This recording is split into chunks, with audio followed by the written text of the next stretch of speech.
Hello students, आज हम लोग पढ़ेंगे कि इन्वेस्टिंग एक्टिविटीज कैसे कैलकुलेट करते हैं। बहुत इंपॉर्टेंट चैप्टर है कैश फ्लो स्टेटमेंट हमारे सीबीएसई के सिलेबस में, जो कि क्लास 12 बोर्ड एग्जाम में every year it comes of 6 marks long question and 2 marks of MCQ question. So चलते हैं, हम लोग वीडियो स्टार्ट करते हैं कि how to calculate cash flow statement from investing activities. So cash flow statement, this is the chapter and we are going to, हम लोग इसमें समझेंगे कि कैसे कैलकुलेट करते हैं cash flow from investing activities. So सबसे पहले हम हेडिंग लिखेंगे cash flow from investing activities.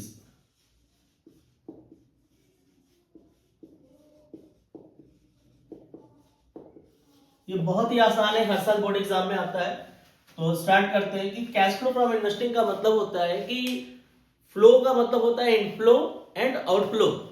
तो इन्वेस्टिंग एक्टिविटीज का मतलब हुआ कि हमारे बिजनेस में, इंफ्रास्ट्रक्चर में हम जो पैसा इन्वेस्ट करते हैं, लाइक नॉन करेंट एसेट्स जैसे purchase of machine, building, furniture, इस सब में जो पैसा हम खर्च करते हैं, ये इन्वेस्टिंग एक्टिविटीज कहलाता है। साथ ही साथ अगर हम अपने बिजनेस के बाहर किसी दूसरे कंपनी के शेयर या डिबेंचर में इन्वेस्ट करेंगे तो उसे भी हम इन्वेस्टिंग एक्टिविटीज कहते हैं। तो सबसे पहले समझना जरूरी था कि इन्वेस्टिंग एक्टिविटीज में कौन कौन से आइटम्स को हम लोग कंसीडर करते हैं। तो नॉन करेंट एसेट्स में जितना है वो सारा हम लोग कंसीडर करते हैं। तो अब रही बात इनफ्लो और आउटफ्लो कैसे होगा। तो इनफ्लो का मतलब पैसा आना, आउटफ्लो का मतलब पैसा जाना। तो अगर हम बिल्डिंग खरीदेंगे, मशीन खरीदेंगे, फर्नीचर खरीदेंगे तो पैसा हमारे पास से जाएगा, ये हो जाएगा आउटफ्लो। और अगर ये वापस से हम इन सबको पुराना होने पर कुछ समय बाद हम इसको वापस बेच देते हैं, सेल आउट कर देते हैं, तो जो पैसा मिलता है वो होता है इनफ्लो। ठीक उसी तरह हम अगर किसी दूसरे कंपनी के शेयर या डिबेंचर में पैसा इन्वेस्ट करते हैं तो ये पैसा हमारा जा रहा है, तो ये आउटफ्लो होगा। और वापस से उसी इन्वेस्टमेंट को हम बेच देते हैं, सेल कर देते हैं, तो ये हमारा इनफ्लो हो जाएगा। तीसरा कि जो पैसा हम बाहर इन्वेस्ट करते हैं दूसरे कंपनी के शेयर या डिबेंचर में, उस पर हमको इनकम भी मिलता है time to time, like income from investment, for example interest receipt, dividend receipt, है ना। तो रेंट रिसिप्ट, ये सारे जो इनकम्स होंगे इन्वेस्टमेंट के, वो भी हमारे इनफ्लो में कैलकुलेट किए जाएंगे। तो ओवरऑल चलते हैं हम लोग इन्वेस्टिंग एक्टिविटीज में। तो cash flow from investing activities में कौन कौन से आइटम है जिससे पैसा आता है और कैसे पैसा जाता है, पहले हम इसको समझेंगे। तो स्टार्ट करते हैं कि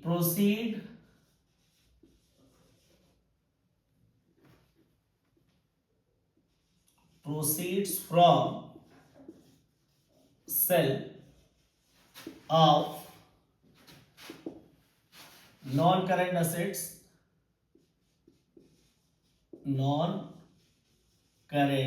assets, तो यहां पैसा हमारे पास आएगा, जब हम बेचेंगे तो पैसा हमारे पास आएगा, इनफ्लो होगा। Non current asset, for example sale of machine, sale of building,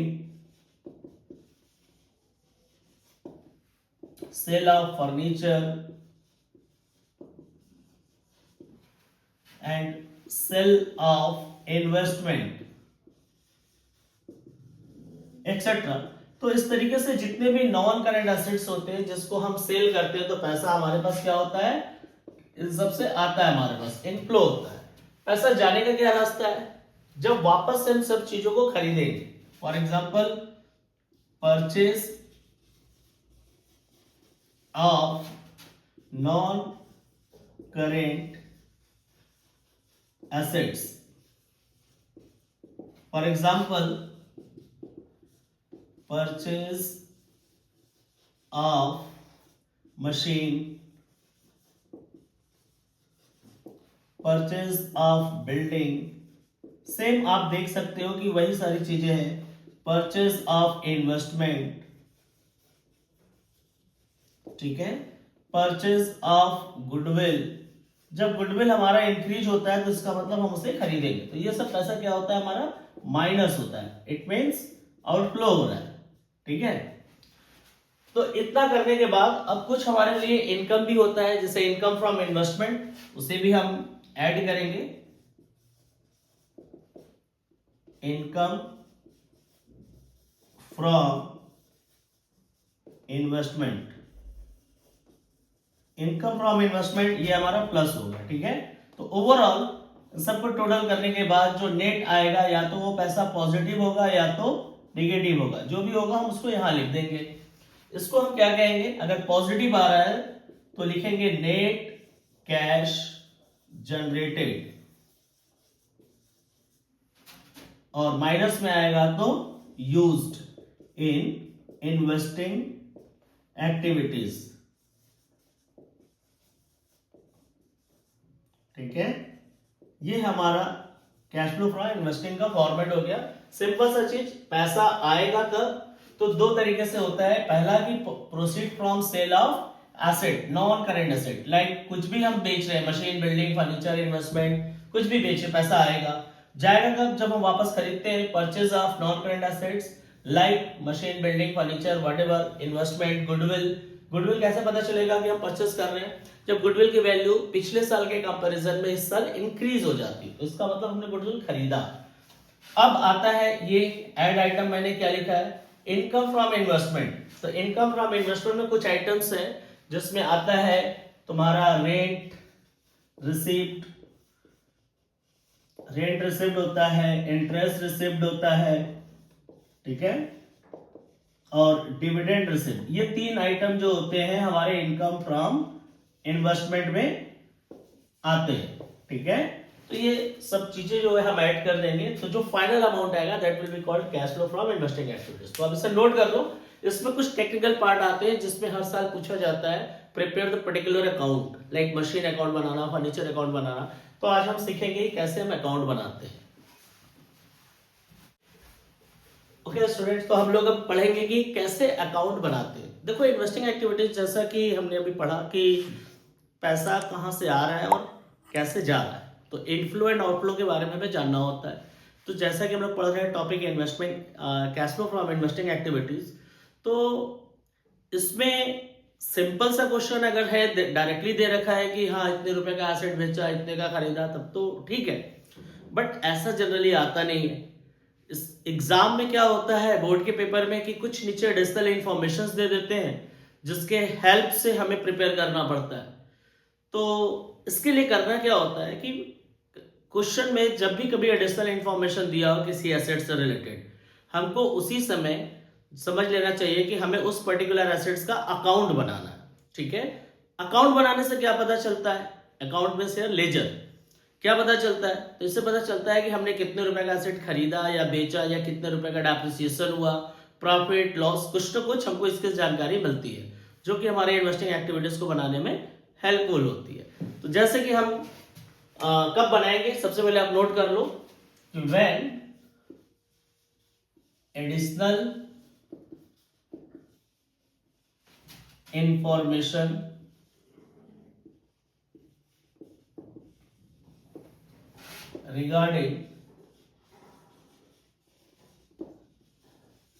regarding fixed assets is given, like depreciation charged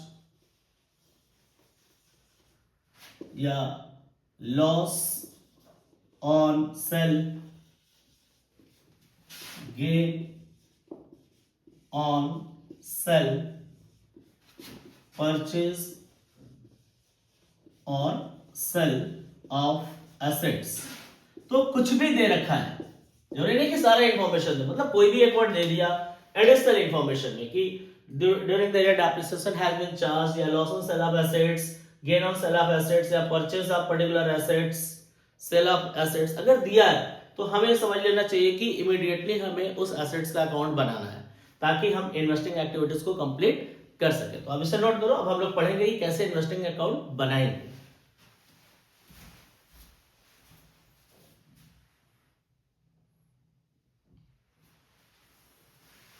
okay, तो देखो स्टूडेंट्स ये फॉर्मेट है एसेट्स अकाउंट के लिए।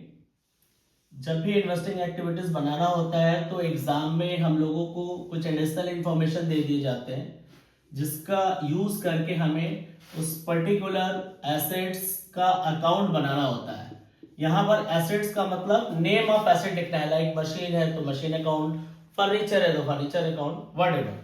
सो बहुत ही सिंपल है, आपको सिर्फ याद रखना है कि कैसे क्या बताया जा रहा है। आप इसे नोट कर लें। तो देखो सबसे पहले एसेट्स का नीचे नोट्स टू अकाउंट में बैलेंस शीट के नीचे इंफॉर्मेशन दिया होता है, उसके अलावा एडिशनल इंफॉर्मेशन दिया होता है। तो सबसे पहले जब एसेट्स का 2 इयर्स का इंफॉर्मेशन होगा, एक प्रीवियस ईयर एक करंट ईयर। तो जो प्रीवियस ईयर वाला है उसे हम ओपनिंग बैलेंस कहते हैं और उसको डेबिट में लिखेंगे टू बैलेंस बीडी। यहाँ पर ओपनिंग बैलेंस हो गया, ठीक है। ऐसा क्यों? क्योंकि every asset having the debit balance, so हम लोग इसको डेबिट में लिखेंगे। क्लोजिंग बैलेंस दिया होगा जो करंट ईयर का, तो उसको लिख लेंगे हम यहाँ पर बाई बैलेंस सीडी। यहां पर हो गया तुम्हारा क्लोजिंग बैलेंस, ठीक है। ये दे रखा होगा दो चीज। अब इस दो इंफॉर्मेशन के बाद तीसरा इंफॉर्मेशन एडिशनल इंफॉर्मेशन में दिया होगा बाहर एडजस्टमेंट में। तो क्या दिया सकता है? कुछ भी एक दे सकता है। तो हम क्या क्या मैक्सिमम हो सकता है वो सब हम लिखते जा रहे हैं, आप ध्यान से नोट करो। अगर हमने सेल किया है, क्वेश्चन में दे रखा है कि सेल किया गया है, तो सेल करेंगे तो पैसा आएगा, तो लिखेंगे बैंक, यानी कि sale of assets. During the year अगर हमने डेप्रिसिएशन चार्ज किया है, इसका इंफॉर्मेशन दे रखा है, तो डेप्रिसिएशन लिखेंगे, depreciation charge during the year, depreciation charge during the year. इसके बाद सेल करने पे अगर लॉस हो रखा है तो हम लिखेंगे स्टेटमेंट ऑफ पीएल अकाउंट, या आप लिख सकते हो स्टेटमेंट ऑफ पीएल अकाउंट की जगह आप directly loss on sale of assets भी लिख सकते हो, ठीक है। तो दोनों ही सही है, तो आप लिख लो loss on sale of assets, ठीक है। ये लॉस लिख दिया हमने। तो देखो सेल करते समय कोई भी एक चीज हो सकता है, या तो लॉस होगा या तो गेन। गेन होगा तो हम यहां लिखेंगे gain on sale of assets, जो भी एसेट सेल कर रहे हैं उसका नाम, तो ये हो जाएगा गेन। अगर मशीन हमने ड्यूरिंग द ईयर खरीदा है या कोई भी एसेट खरीदा है तो डेबिट में लिखेंगे टू बैंक, ये हो जाएगा परचेस। अब देखो समझना कैसे है, मैं बताने जा रहा हूं, उसको आप समझो। तो क्वेश्चन में मैंने बताया कि कैसे होगा, तो या तो ओपनिंग इंफॉर्मेशन और क्लोजिंग तो दिया ही होता है ना, ओपनिंग एंड क्लोजिंग दोनों ही गिवन होगा। उसके बाद हो सकता है कि दिया है कि during the year depreciation has been charged, तो आप बाय डेप्रिसिएशन लिख दो। अब उसके बाद टोटल करो, टोटल करने पे देखो कि अगर इधर का ज्यादा है, मिसिंग फिगर इधर आ रहा है, तो परचेज आएगा, ठीक है, क्लियर है। अगर क्वेश्चन में दे रखा है कि परचेस ड्यूरिंग द ईयर, तो हम परचेस की प्राइस इधर लिख देंगे, फिर टोटल करेंगे और देखेंगे क्या आ रहा है मिसिंग फिगर, तो depreciation charge during the year आ सकता है। कभी कभी क्वेश्चन में एडिशनल इंफॉर्मेशन में दिया होगा कि मशीन कॉस्टिंग रुपीज इतना, depreciation charge during the year इतना, was sold at a loss.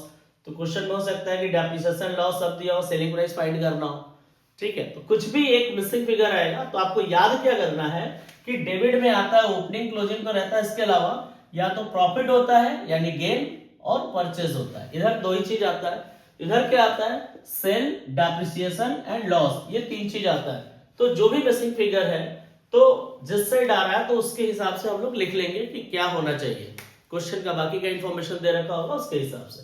तो इसको भी नोट कर लो, बहुत ही आसान है, इससे हमें पता चलेगा कितने का बेचा या खरीदा जो भी।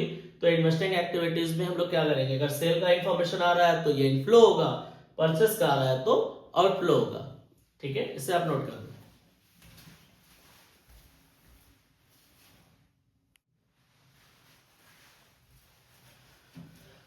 तो स्टूडेंट्स अब हम लोग प्रैक्टिकल एक न्यूमेरिकल क्वेश्चन लेकर देखते हैं कि ये जो मैंने अभी अकाउंट का फॉर्मेट पढ़ा वो सेट हो पा रहा है कि नहीं, ओके। जैसे फॉर एग्जांपल एक क्वेश्चन दे रखा है notes to account, actually notes to account balance sheet के नीचे दिया रहता है और उसी में कुछ इंफॉर्मेशन होते हैं कि कौन सा नोट नंबर पे क्या क्या लिखा है, उसके बाद एडिशनल इंफॉर्मेशन दे रखा होता है। तो यहाँ नोट्स टू अकाउंट में प्रॉपर्टी प्लांट एंड इक्विपमेंट एक हेडिंग होता है नॉन करंट एसेट्स में, जिसके अंदर मशीन दे रखा है, ये है आपका 21, ये है 22।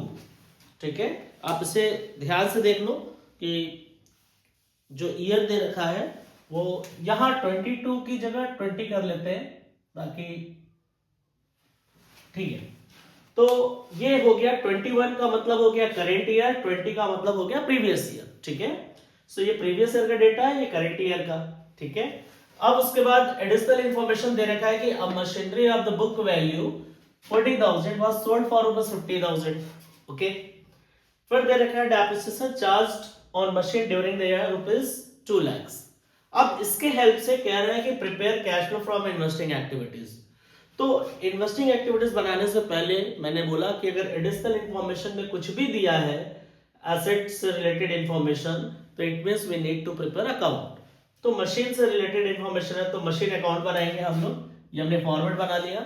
सबसे पहले क्या लिखेंगे, ओपनिंग बैलेंस, जिसको टू बैलेंस बीडी करके लिखते हैं हम लोग, आपको बताया भी था। तो बैलेंस बीडी ओपनिंग, ओपनिंग कौन सा होगा, ये वाला प्रीवियस ईयर का, तो कितना है 21 लाख। ठीक है, 21 लाख लिख लिया। क्लोजिंग क्या होगा, ये जो करंट ईयर का क्लोजिंग है 25 लाख रुपए का, तो इसको हम लिख लेते हैं यहां बाई बैलेंस सीडी 25 लाख। ठीक है, देखो ये तो हो गया कि वहां, अब बाकी एडिशनल इंफॉर्मेशन तुम्हें बताएगा करना क्या है। तो कह रहा है मशीन जिसकी बुक वैल्यू 40,000 थी, आपने सेल कितने में किया 50,000, तो सेल कहां लिखते हैं, इस साइड क्या लिख के करते हैं, बाई बैंक, कितने में सेल किया 50,000। अब आप बताओ कि 40,000 बुक वैल्यू, बुक वैल्यू का मतलब होता है डेप्रिसिएटेड वैल्यू। ठीक है, मतलब इसमें से डेप्रिसिएशन ऑलरेडी माइनस है, तो 40,000 रुपया बचा था, उसको बेचा 50,000 में, तो मतलब 10,000 रुपए का प्रॉफिट हो गया। तो प्रॉफिट कहां लिखते हैं, इस साइड लिखते हैं, to gain on sale of machine. ठीक है, कितने रुपए का गेन हुआ, 10,000 रुपीज का, राइट। अब नीचे दूसरा इंफॉर्मेशन क्या कह रहा है कि depreciation charge on machine during the ₹2 lakh, तो डेप्रिसिएशन कहां लिखते हैं, इस साइड लिखते हैं, सो लिखेंगे bye depreciation account 2 lakh, right. अब देख लो आप लोग, अब कुछ इंफॉर्मेशन नहीं है, तो हम लोग देखते हैं पहले कि कौन सा साइड ज्यादा है। तो देखने में लग रहा है क्रेडिट साइड ज्यादा है, तो टोटल कर लो क्रेडिट साइड, तो कितना आ रहा है 25 लाख प्लस 2 लाख, 27 प्लस 50,000, तो 27 लाख 50,000 ये हो गया। तो सेम यहां पर भी लिखेंगे यही, क्योंकि वो ज्यादा लग रहा है, ये कम है, तो 27 लाख 50,000। ठीक है, अब इसमें से इसको माइनस करना है, तो ये कितना है 21 लाख है और ये 10,000 है।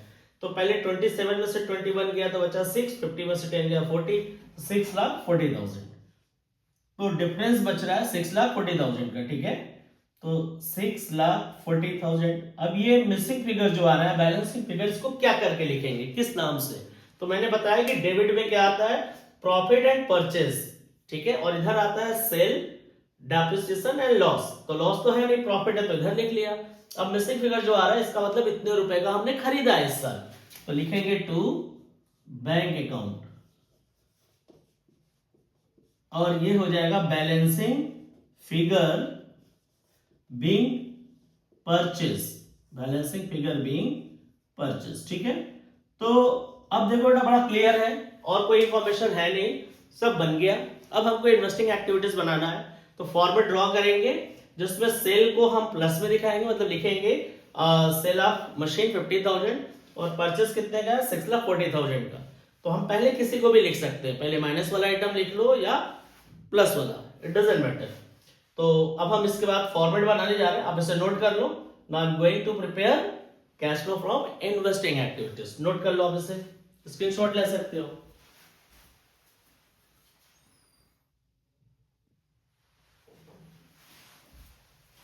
तो चलो अब हम लोग अकाउंट बना, sorry cash flow from investing activities बनाते हैं। तो cash flow from investing activities हमने ड्रॉ कर लिया, ये आपका वर्किंग नोट है जो हमने मशीन अकाउंट बनाया रखा था। तो ऊपर हेडिंग लिखेंगे cash flow from investing activities.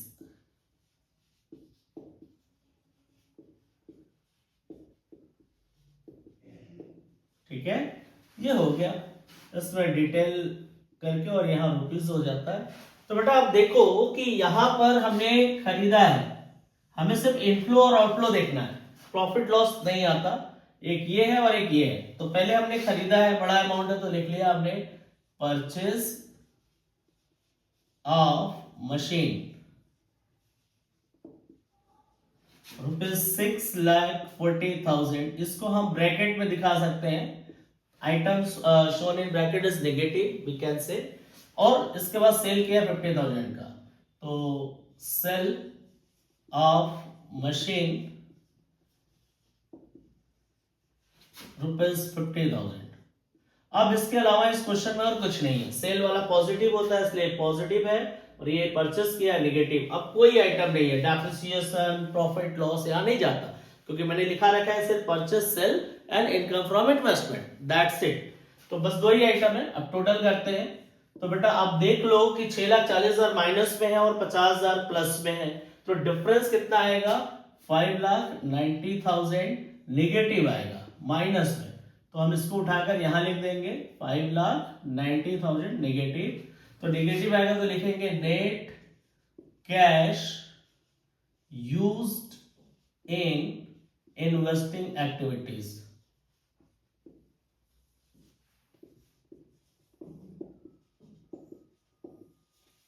ठीक है, सो आई थिंक सबको समझ में आ गया होगा। अगर नहीं आया तो आप कमेंट करिए, मैं इसके लिए एक पूरा वीडियो बना रहा हूं, पूरा फुल फ्लेज क्वेश्चन आने वाला है वन शॉट में कैश फ्लो स्टेटमेंट का, जिसमें ऑपरेटिंग इन्वेस्टिंग फाइनेंसिंग सब होगा। सो कीप वॉचिंग, आप देखते रहिए। जो नहीं समझ में आ रहा है वो आप पूछिए, कमेंट करिए, I will make another video. And अब हम लोग जो वीडियो सीरीज बनाने जा रहे हैं वो board exam point of view से सिर्फ बना रहे हैं। तो इंपॉर्टेंट टॉपिक के छोटे छोटे वीडियो भी जो बोर्ड एग्जाम में एकदम आने ही आने, वो सारे कॉन्सेप्ट हम लोग डिस्कस करने वाले हैं। तो वीडियो आप देखते रहिए, आप इसको बार बार देखो, डाउनलोड करके देख सकते हो। कोई प्रॉब्लम है तो आप कमेंट करिए आप वीडियो में।